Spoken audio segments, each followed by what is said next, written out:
Élise Beaujean, bonjour. Bonjour Mina.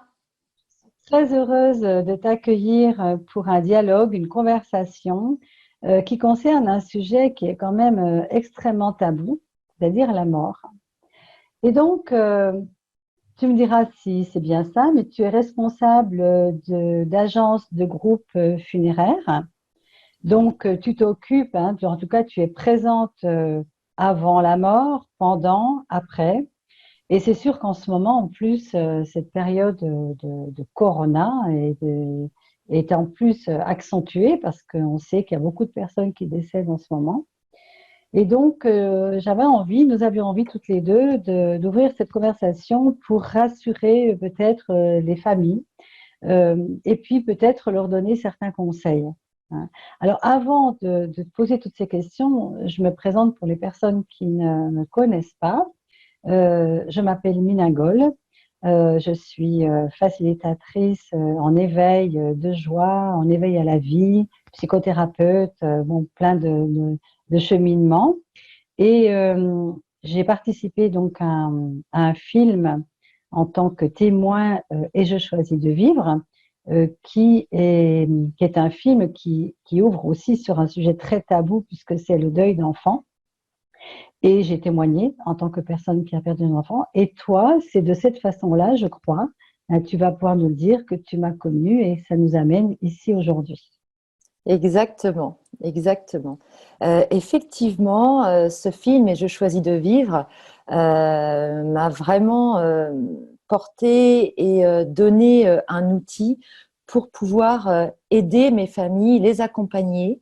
Lorsque nous organisons des obsèques, je suis souvent non pas frustrée, mais gênée de pouvoir, une fois qu'on organise, on n'y revoit plus. Et, et ma question, c'est comment pouvoir les aider? Et grâce Hmm. à ce film, j'ai pu mettre en place ces projections chez nous, dans la région angevine. Euh, et ça a aidé beaucoup de familles. J'ai eu beaucoup de témoignages, des personnes qui sont venues plusieurs fois le voir, des personnes endeuillées qui ont perdu des enfants. Et non pas forcément, enfin, pas uniquement des enfants, des êtres chers. Et ce film les a vraiment aidés dans le choix de revivre, dans leur résilience. Et Hmm. effectivement, je t'ai rencontré à travers ton témoignage dans ce film documentaire.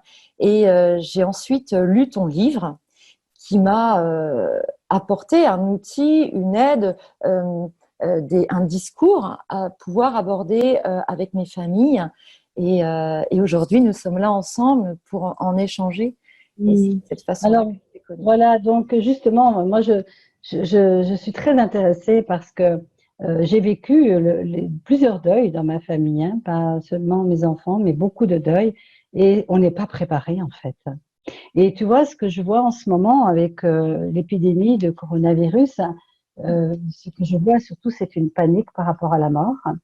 Et je dirais que un des bénéfices secondaires, à mon sens, c'est qu'enfin, beaucoup de personnes se posent des questions existentielles sur la vie, sur la mort, qu'elles prennent conscience aussi que la mort est quelque chose qui nous concerne tous, pas uniquement par rapport à une épidémie.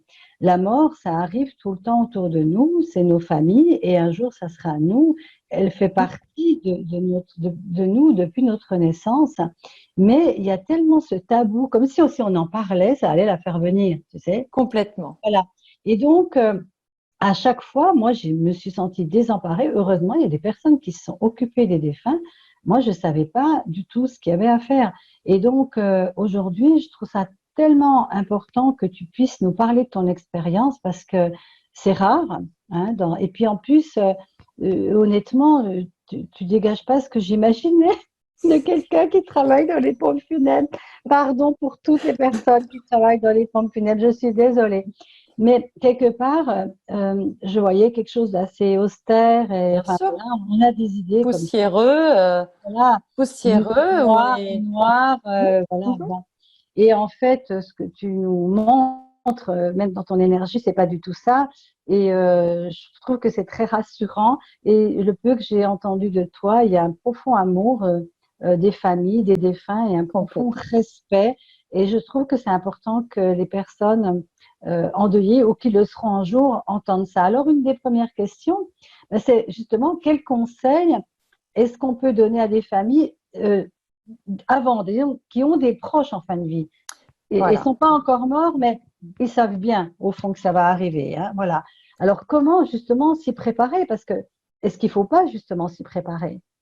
Effectivement, tu as complètement raison, Mina.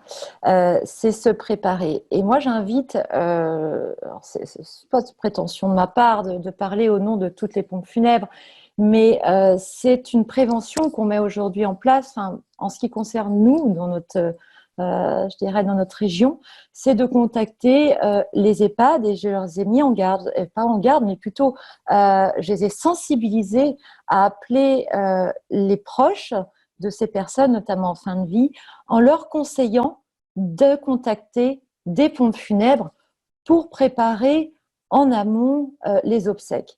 Alors, Et vous les appelez avant que la personne décède. voilà, les personnes en fin de vie, où on sent que de toute façon, on sait que Mais comme comment tu vous le savez? Mais comment tu le sais que la personne est en fin de vie? Parce que ah, c'est si tu veux, possible. dans certains cas, alors en fin de vie, parfois, il y a toujours, quand, pour moi, quand il y a de la vie, il y a de l'espoir. Mais quand il y a une personne forcément âgée qui commence à ne plus se nourrir,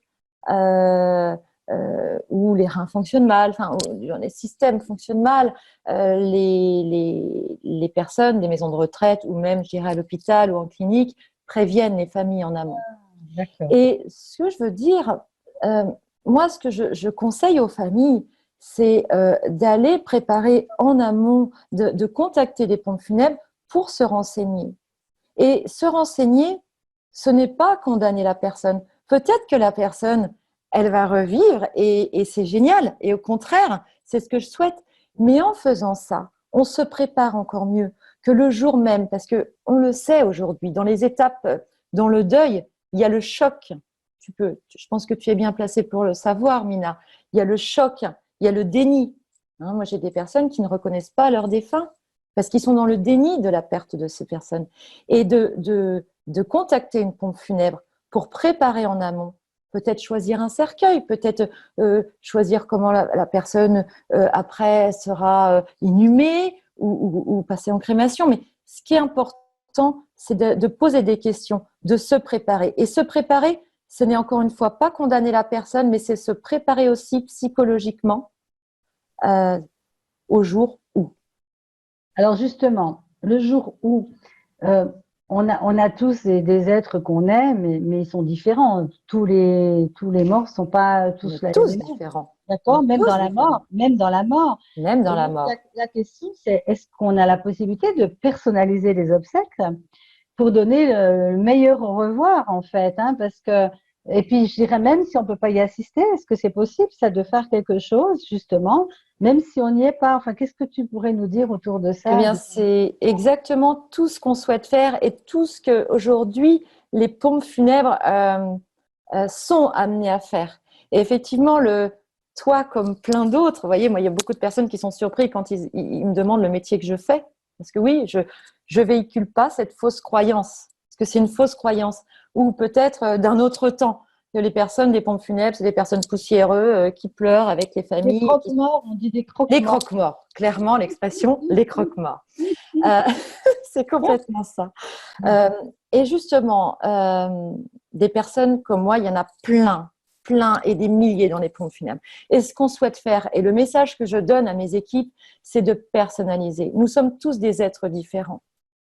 Et ce qui est très important, c'est de savoir qui était le défunt.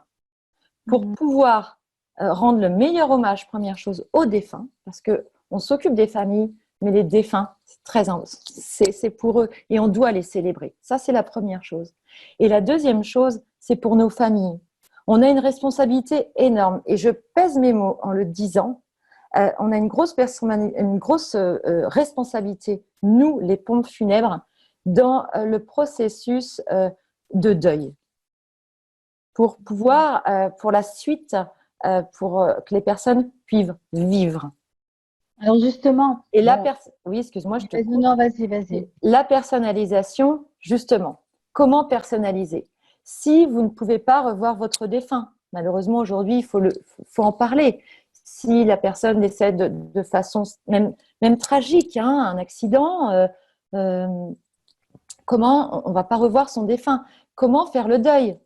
Et moi, ce que j'invite, c'est des conseils que je donne après, hein, mais ce que j'invite souvent à dire à mes équipes de communiquer avec la famille, c'est peut-être le jour où on ne le revoit pas, faire un genre de rituel.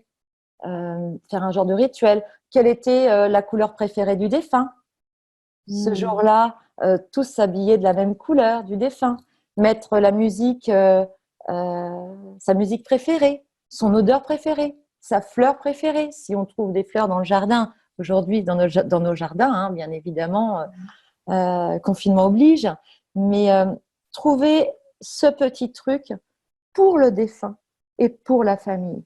Et peut-être que ça fait rire des personnes de m'entendre me dire ça serait un peu idiot, mettre un vêtement, attends, ça va pas le faire revenir. Mais c'est toute symbolique et Bien sûr. très, très importante. Alors moi, je confirme, hein. Bon, déjà, je suis jungienne de formation, donc le rituel, c'est très important dans toute la philosophie de Jung. Et c'est une grande richesse parce qu'un rituel nous permet de vivre les choses. C'est pas parce que si la personne n'est pas là que le rituel est quelque chose de faux. En fait, au contraire, on peut même avec une photo, et moi, je peux bien en parler parce que je n'ai jamais vu mes décédés, entre guillemets, c'est-à-dire mes deux enfants et leur père, parce qu'on m'a donné juste des urnes. Hein. Et donc, j'ai eu ce manque du moment, en fait, où on accompagne, on dit au revoir. Et c'est de nombreuses années plus tard que j'ai accompli un rituel en mettant des fleurs différentes en fonction des trois. Enfin, c'était des fleurs différentes, des photos. Et j'ai pu parler. Et c'est incroyable. Je parlais à mes enfants, à leur père, et il se passait quelque chose, mais comme s'ils étaient là en face de moi. Et les émotions qui avaient été retenues pendant des années, elles ont pu sortir. Et c'était tellement un allègement. Puis j'ai senti tellement de joie. Parce que ce que j'ai pu contacter, c'est aussi leur présence. Alors ça, c'est quelque chose de très personnel. Hein. Voilà, que tout le monde ne partage pas.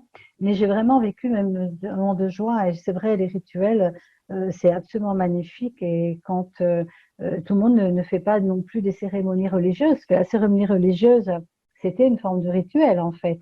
Hein. Et maintenant, on fait des rituels laïques aussi. Et c'est vraiment tellement important. Alors moi, j'ai une question aussi très pratique. C'est comment on choisit un cercueil, par exemple. Voilà, les gens, ils sont là.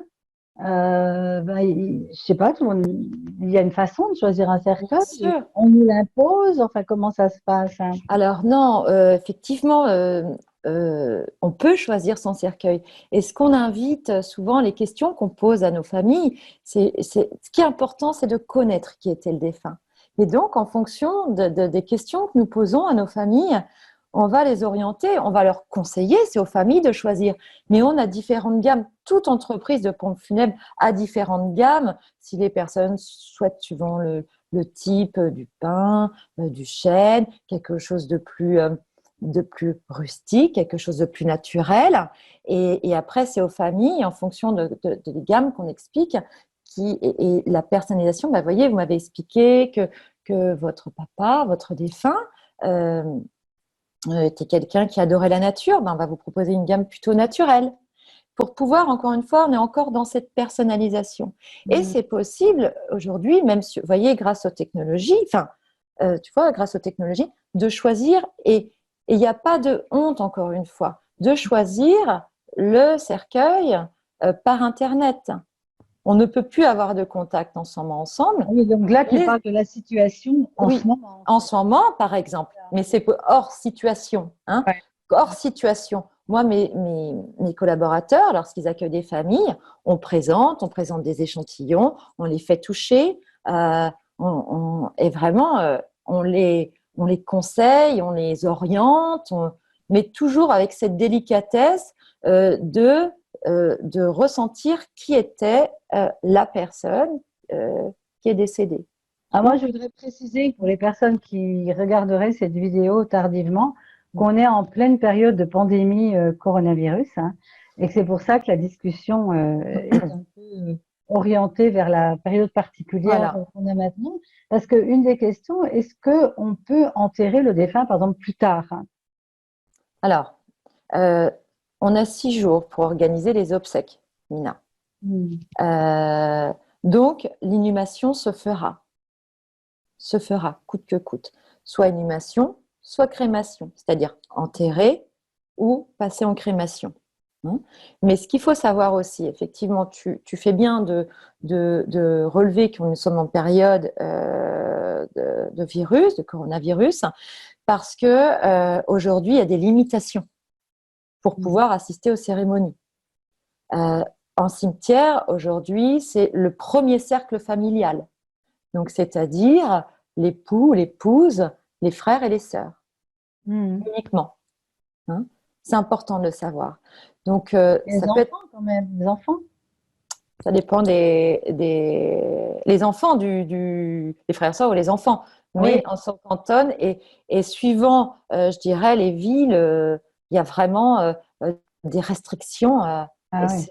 et il faut les respecter. Ah oui. Donc, même à l'église, aujourd'hui, là, on parle, nous sommes le jeudi 20, je sais plus, le 26, Ben, c'est ça. mars, à aujourd'hui, est autorisé 20 personnes dans une église. Ah oui, d'accord. D'accord. Et toutes les églises ne l'acceptent pas. Hmm. Donc, c'est important de ritualiser. Ah ouais, ben, c'est clair, hein. C'est clair. Mais ce que je veux dire, je te coupe peut-être, Non, non, pas excuse-moi. du tout. Ce Non, que non, je veux dire, c'est que si on n'a pas la possibilité, il y a plein de choses où justement on va faire travailler notre créativité, où nous on propose aux familles. Alors, on ne peut pas forcément le faire. Enfin, moi, je n'ai pas pris cette responsabilité par rapport au droit d'image, mais peut-être qu'il y a un membre de la famille qui veuille filmer la cérémonie. Ça peut choquer, encore une fois, hein, mais pour d'autres, ça ne choquera pas. Ils ont besoin de le voir et de l'entendre. ah oui, eh oui.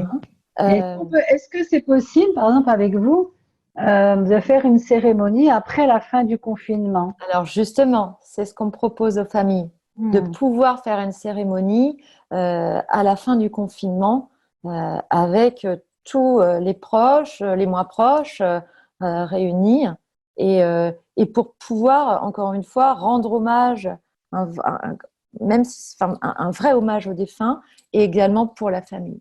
C'est Et important. qui c'est qui s'occupe des papiers, justement? Enfin, il y a un aspect pratique, il y a plein de Mhm. paperasse. Et Alors, comment? c'est tout le personnel des pompes funèbres. Les pompes funèbres, c'est vraiment nous qui sommes en lien avec les mairies. Il y a toute une réglementation très stricte dans les pompes funèbres et c'est normal. Euh, c'est un être humain. On s'occupe d'un être humain. Donc, tout est très réglementé.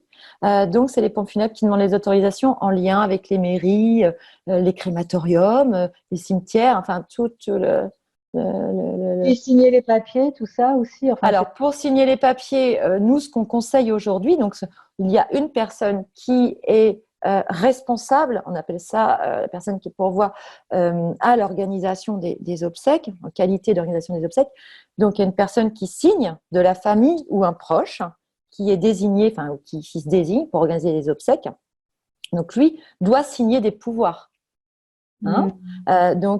Ce qu'on fait, c'est qu'on envoie généralement par Internet ou alors on va déposer dans la boîte aux lettres, on demande d'attendre avant de récupérer les papiers parce que on prend des mesures de sécurité à la fois pour eux et nos équipes sont confrontées tous les jours, Hmm. sont exposées même. Et mais bon, ça c'est l'aspect qu'on peut pas négliger, quoi, parce que ça Oui, doit c'est être des questions qu'on se pose. Alors moi, j'avoue que je suis pas confrontée là pour l'instant. Enfin, en tout cas, je te vois.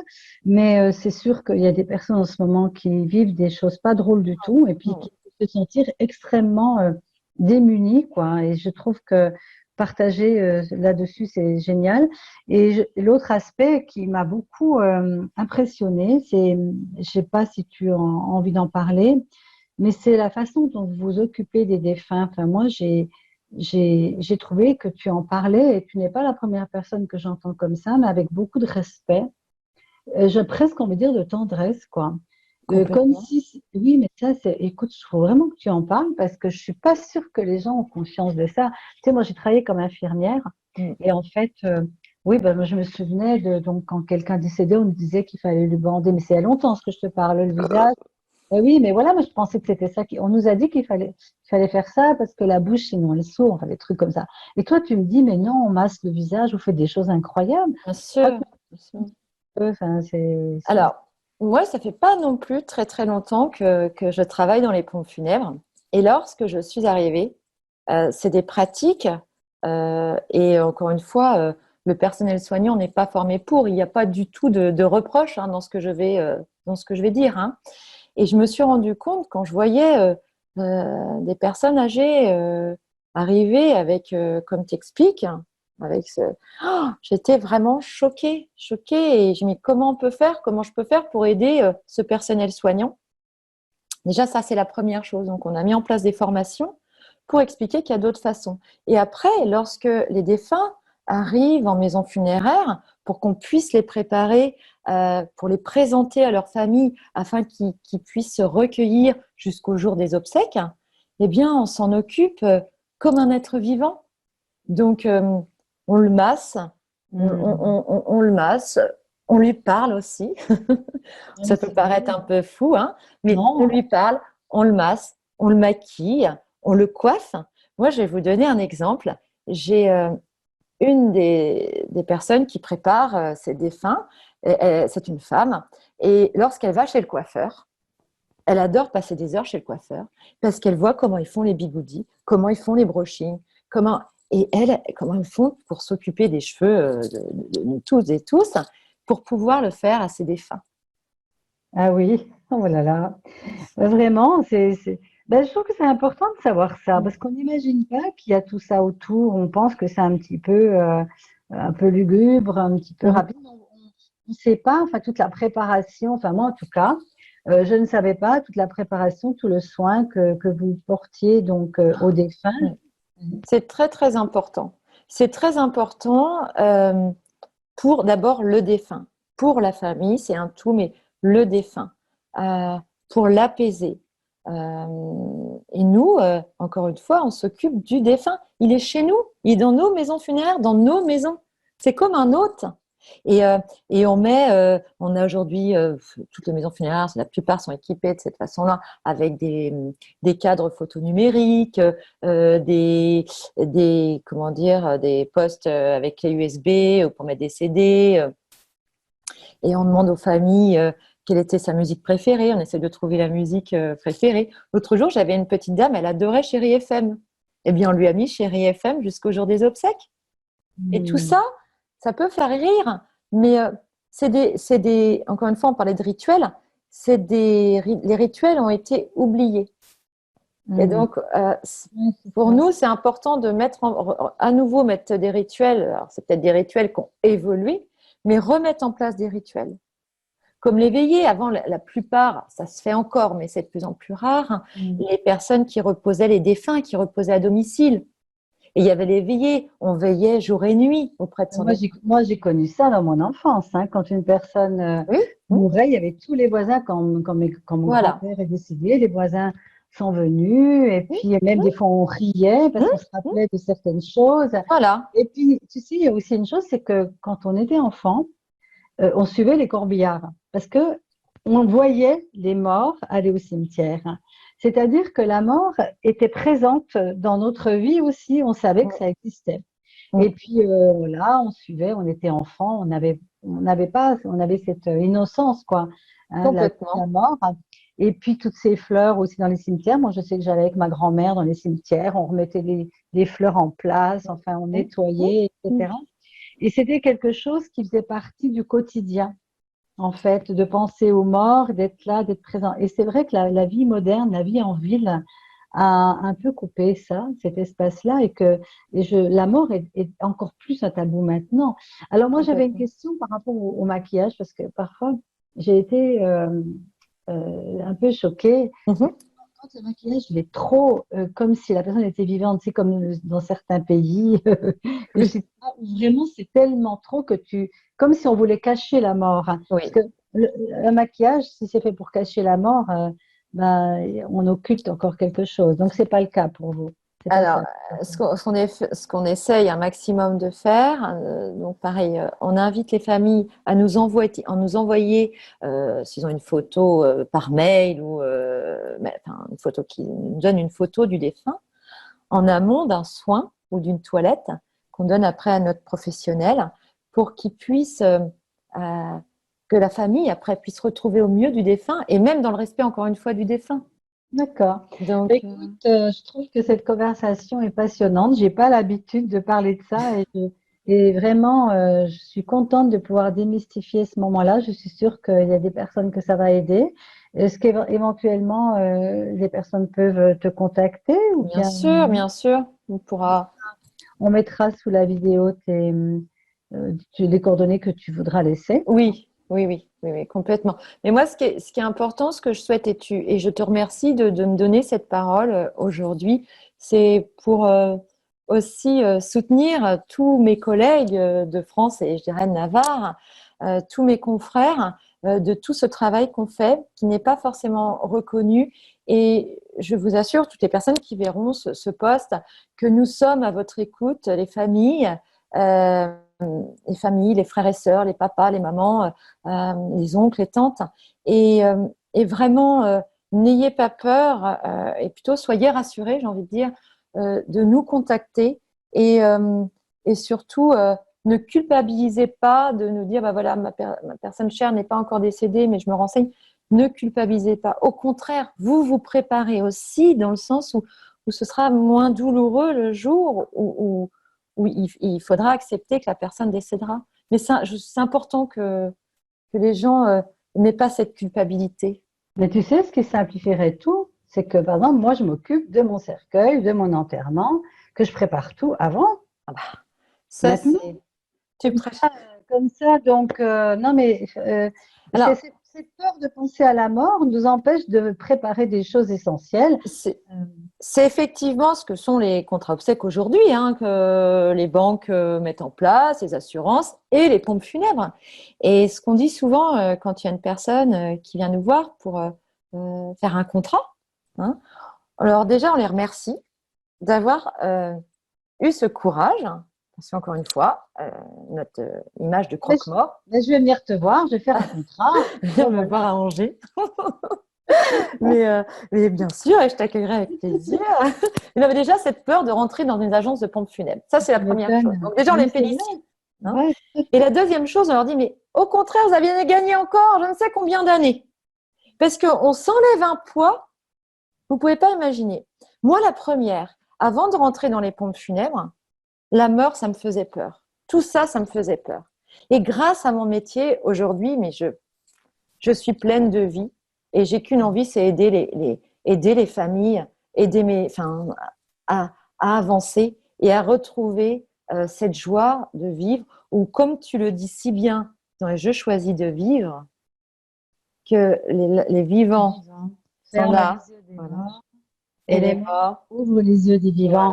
voilà. Et je voudrais terminer cette discussion sur les raisons qui m'ont fait aussi t'amener à parler de tout ça.